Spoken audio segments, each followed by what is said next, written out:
Hello and welcome to TheAIbumMan. I'm going to be doing CDs and vinyl I bought recently for December 2016 and January 2017. So quite a lot of decent records that I got over this period, both CDs and vinyl, a nice mix of both. So we can begin with the CDs this time around.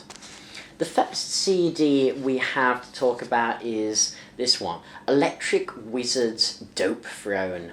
If you're not familiar with this album, I highly recommend that you become familiar with this album. This is one of the modern doom masterpieces, released in 2006, I think somewhere in the mid-2000s. This is Electric Wizard's masterpiece. Now, if you saw my top 15 favourite live performances videos of 2016, you'll notice Electric Wizard were certainly in there. I can't remember where, but they were there. I saw them live at Damnation Festival and also at Download. And this is probably their best album. Between this and Witch Cult Today, it depends on my mood. Generally, it's maybe Witch Cult Today, I guess, but often this one. They've got so many wonderful albums in their discography, it's often hard to pick. We'll stick with a bit more metal for the moment. We have Alceste's Kodama. Now, I'm not going to talk too much about this. This is from the French black gaze band Alceste. With their last album, Shelter, they kind of went in a more cleaner direction. They've had a lot of black metal influence in the past. Here, they go back to their black metal roots. And I will tell you, certainly something for sure, this does feature in my top 50. Whereabouts? Well, you'll have to find out then.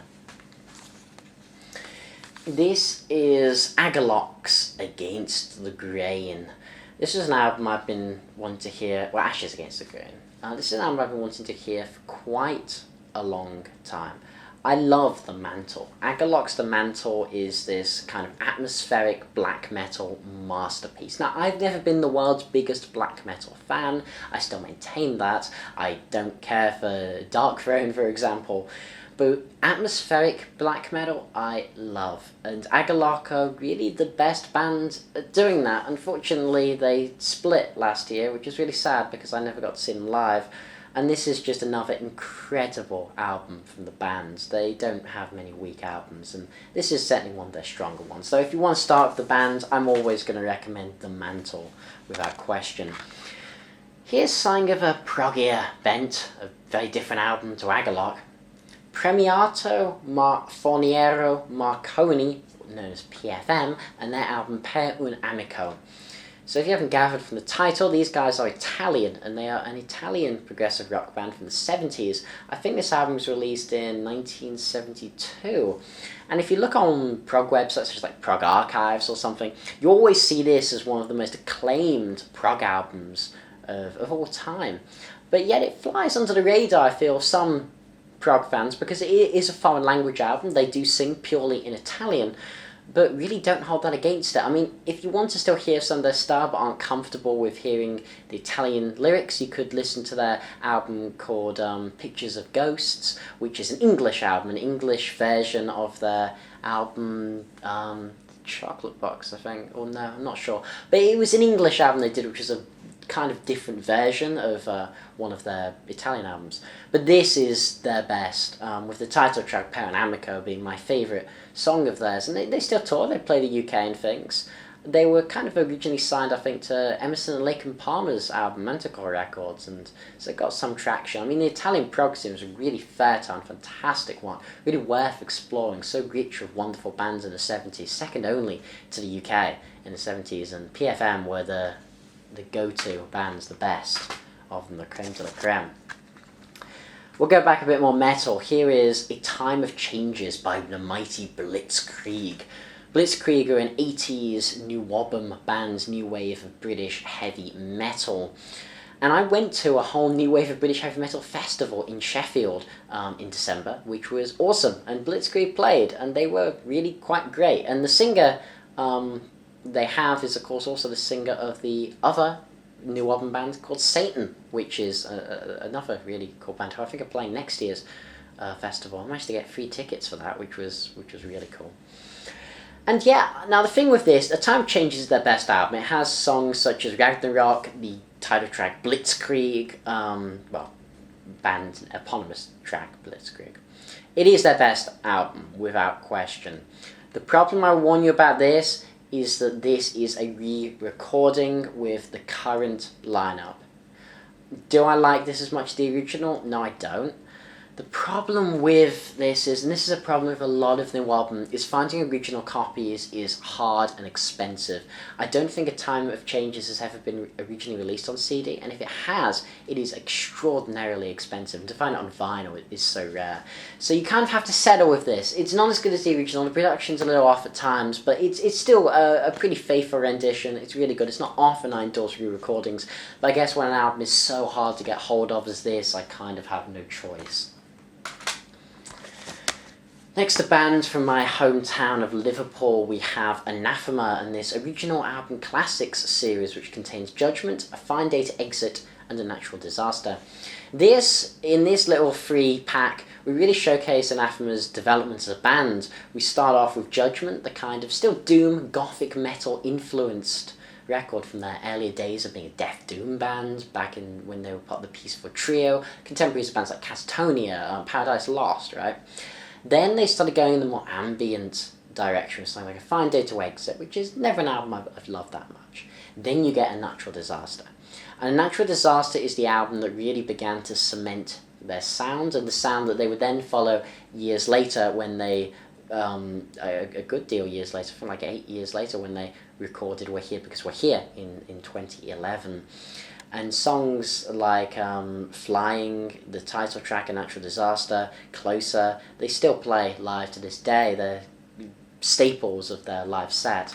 And yeah, Anathema, a band worth exploring. If you want to start with them, always going to say Weather Systems, my favourite album of 2012, and one of my top 10 favourite albums of all time. It's as good as music gets. Something else a bit proggy, we have Gong with Angel's Egg. If you don't know about Gong, they are a band from the Canterbury scene, really 70s prog Canterbury scene, fronted by David Allen, the king of weirdness. So maybe only Arthur Brown can compete with David Allen in terms of oddness. Song titles like Prostitute Poem, Eat That Phone Book Coda, and Sold to the Highest Buddha. Yeah, it's odd. This was the second album in David Allen's Gong's Radio Gnome Invisible trilogy of records. With the song Radio Gnome Invisible is really quite fun, but demonstrates a lot of their weirdness. They are a very weird esoteric band. They are an acquired taste. I think most people won't enjoy them, and I wouldn't recommend it, aside from to those who are really hardcore prog devotees. It is bizarre. But if you're a fan of like Zappa and stuff like that, and you want maybe like a more British Zappa, Gong maybe up your alley. Again, on the proggier side of life, more prog metal, we have Porcupine Tree's Dead Wing. I admit I haven't actually got round to listening to the entirety of this record yet, but songs like Lazarus I've always really liked, and the title track Dead Wing. So I'm going to be I always hear a few mixed things about this. Some people are like, oh, yeah, fantastic, out there, Porcupine Tree's best. Others a bit more like, it's a lot more underwhelming. So it'll be interesting to see what I think of Dead Wing, because I certainly love the band. Stephen Wilson is a great hero of mine. Okay, something quieter. Jackson C. Frank, a folk musician. He was a contemporary kind of Nick Drake and Al Stewart, the guy who did Year of the Cat, plays on this record a little bit. He is one of those, he had a very sad life. I can't remember what happened to him exactly, but he ended up dying destitute and homeless and penniless, and it was all quite sad. Now, he was actually kind of discovered, and he was blind as well, because he, from I think a fire or something when he was young, or some horrible childhood accident. And this album was produced by Paul Simon of Simon & Garfunkel. Paul Simon discovered him and was like, this is great stuff. And if you're a fan of Nick Drake and that type of sad, melancholic folk, songs like Blues Run the Game and Milk and Honey, Here Comes the Blues, really great little folk songs. Underrated album. I think this is the only thing he ever did, but it's worth a listen. Next up we have the King of Blues, Mr. B.B. King, with this wonderful 8 classic album collection. This has really his first 8 albums, which is kind of wonderful, and it's one of the easier ways to get hold of B.B. King's albums. Now, oftentimes with the sort of 50s blues artists and older artists like that, before the 60s, because the 60s was really the dawn of the album as being a format. Before then, things were a lot more single-based. You had albums. I mean, hey, Here Comes Little Richard is a classic, and of course Elvis released some classic records in the 50s. But generally, it was a single-based market. So usually, buying a compilation or big anthology of these artists is alright, but I mean, I'm called the album man. I like my albums. So this, I was really interested in. Now, I do have to warn people if they're interested in this, it does have some rather gospel-y stuff. One of the albums on here is called B.B. King Sings Spiritual, with songs like Old Time Religion, Jesus Gave Me Water, Army of the Lord, and it's like, not my cup of tea. I'm not the world's most spiritual person. But other albums, like the first album, Singing the Blues, is a classic. I mean, look at the track listing for this. It has Every Day I Have the Blues, You Upset Me Baby, 3 O'Clock Blues, Sweet Little Angel. Quite a few of his most famous songs, most of his most famous songs, in fact, were really on that debut. And it's just a great song selection and really shows you a lot about the early stages, really 50s to 60s of B.B. King's career. Okay, moving on to the vinyl side of life. We have, first of all, Farewell to Kings by Rush. This was an album that I did used to own on vinyl, but when I bought it at a boot sale for like £1, it was horribly, horribly scratched. So scratched that I couldn't listen to one side of it. So I ended up just throwing my copy away. I never listened to it because it was so horribly scratched. And even the other side sounded just horrific. It was like, okay, it only cost me £1, so I didn't mind that much. But I managed to find it for like £4 or £5 in a record shop that's actually opposite me, which was pretty cool.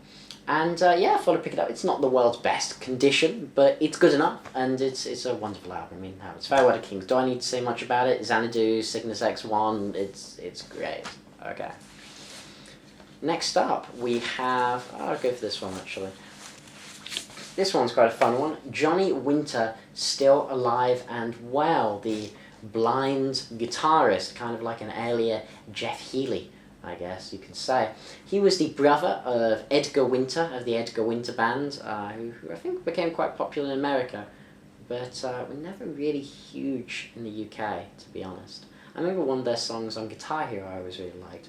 But yeah, Johnny Winter, I've only listened to this a little bit, to be honest, given it about a spin. It has a lot of covers of Rolling Stone songs, if I can remember. Yeah, it has Let It Bleed, and some other stuff on it, which is quite fun. This is a live album, which showcases guitar playing skills really well. Really talented guy. A few too many covers for my taste on this one, but I want to explore some more of Johnny Winter's. It's definitely piqued my interest. Here's something a bit fun and a bit obscure.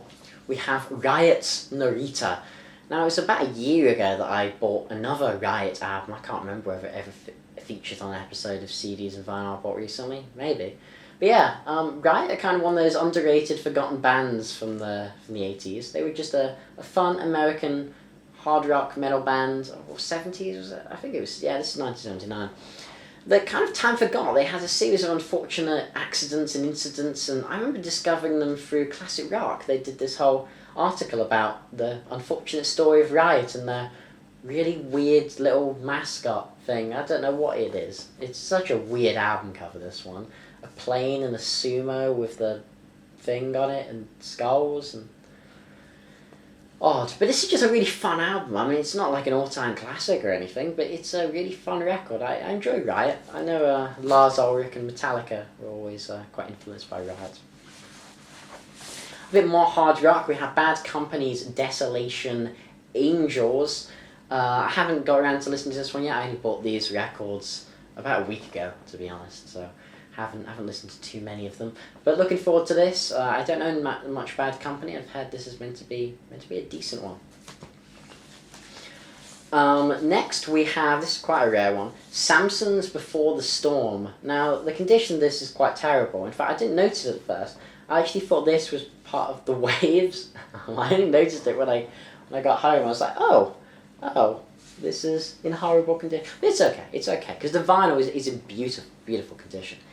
You do not see Samson too often. Samson, of course, by Paul Samson, the guitarist. They were the band that kickstarted Bruce Dickinson's career, and I have the classic album of Bruce Dickinson's, Head On, also on vinyl.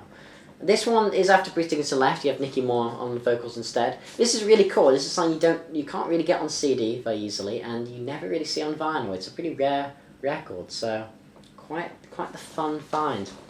The most fun finds, though, were these two records I was in one. We have Alcatraz, Disturbing the Peace, and Alcatraz's Dangerous Games. If you don't know Alcatraz, you should. Basically, after Graham Bonnet left Rainbow, after I can't remember the name of the album now. He only made one album with Rainbow. It was the one after Long Live Rock and Roll. And yeah, so he left Rainbow and decided to put a band together. And this band ended up spawning two incredible guitarists. It helped the career of Yngwie Malmsteen, I believe, at first, with No Parole for Rock and Roll, that record. And then on Disturbing the Peace, this kick-started the career of Steve Vai before I think he left to go and join Zappa. And then we have the far lesser known guitarist on here, Danny Johnson, who I don't really know much about.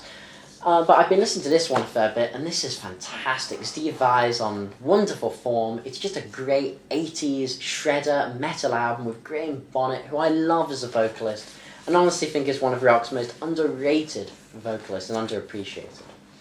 So the final thing I have to talk about is a really, really fun record. This is a 7-inch single of David Bowie's The Laughing Gnome. This was a Christmas present that my girlfriend managed to track down for me, and I was so pleased with this. The Laughing Gnome is a song I love. I have a lot of fondness for a lot of fun memories and times with The Laughing Gnome and playing various pranks on people with The Laughing Gnome. It's a surprisingly good song to do that with. And annoying the hell out of people with it. I basically know the entire song off by heart. I don't know, I really like it. I mean, it's such a silly, such a random song by someone with Bowie, who's produced such a wonderful catalogue of amazing and such complex, interesting music. And at the beginning of his career, you have this really, really silly song where he has a high-pitched gnome voice, and I just find it wonderfully British and amazing, honestly. And so now I own it on 7-inch single, so I can play it on vinyl, which is kind of fantastic. So this has been TheAIbumMan. Thanks for watching, comment, subscribe, and long live rock and roll.